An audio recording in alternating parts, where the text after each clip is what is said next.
Think of the potato. Fries, chips, mashed. It feels safe, predictable. But the root sitting in your pantry hides a surprisingly lethal past. Botanically, the potato belongs to the Solanaceae family. If that classification sounds familiar to toxicologists, it is because it shares a direct lineage with belladonna, better known as deadly nightshade. Look at this botanical illustration. The danger lies above the soil. The leaves, the purple flowers, and even the skin of a potato left out in the sun produce a powerful defense chemical called solanine. Ingesting enough of this neurotoxin triggers severe cramping, paralysis, and in extreme cases, death. When Spanish ships first brought this plant to Europe in the 1500s, local farmers had no idea how to prepare it. Ignoring the ugly tuber underground, they harvested and eat the toxic green leaves. Almost immediately, entire villages fell violently ill. Panic swept across the continent. European courts swiftly outlawed the crop entirely. Rumors spread that eating it caused leprosy and syphilis, earning it a terrifying new title, the Devil's Apple. The foundation of the modern global food supply started its international life as a banned, deeply feared poison.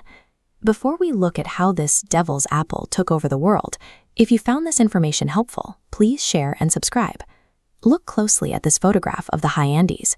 10,000 years ago, this steep, high-altitude terrain in Peru was an agricultural nightmare. The freezing night temperatures and thin air suffocated standard crops like wheat and corn. But the potato thrived in the frost. Because it survived where everything else died, the Inca revered it. They worshipped a potato goddess named Aximama and even measured time by how long it took a single tuber to boil. Fast forward to 18th century France. The country was locked in a brutal famine. The ground was barren, yet the starving peasantry stubbornly refused to touch the taboo devil's apple, preferring hunger over perceived poison. A military doctor named Antoine-Augustine Parmentier had survived on potatoes while held as a prisoner of war. He knew they were safe and highly nutritious. Teaming up with King Louis XVI, he realized that lecturing terrified citizens wouldn't fill their stomachs, so they orchestrated a massive psychological operation. The king planted a sprawling potato field on the outskirts of Paris and stationed heavily armed royal guards around it during the day. This manufactured an illusion of extreme exclusivity. Then came the trap. The king ordered his guards to sleep at night and ignore any trespassers. Local farmers, convinced this field held a priceless royal delicacy, crept in under the cover of darkness, stole the crops, and secretly planted them in their own backyards. Reverse psychology accomplished what science and royal decrees could not. Manipulation broke the famine.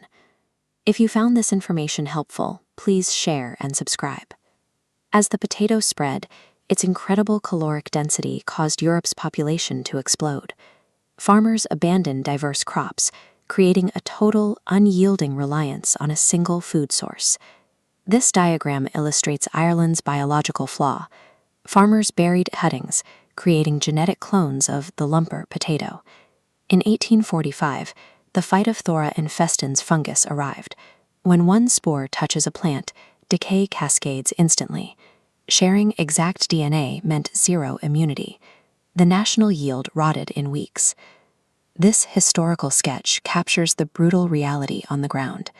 Stripped of their only food source, over 1 million Irish citizens starved to death, and another 2 million were forced to flee across the Atlantic as refugees.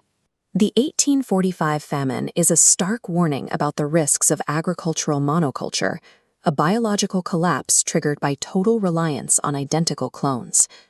Today, the potato operates far beyond the kitchen.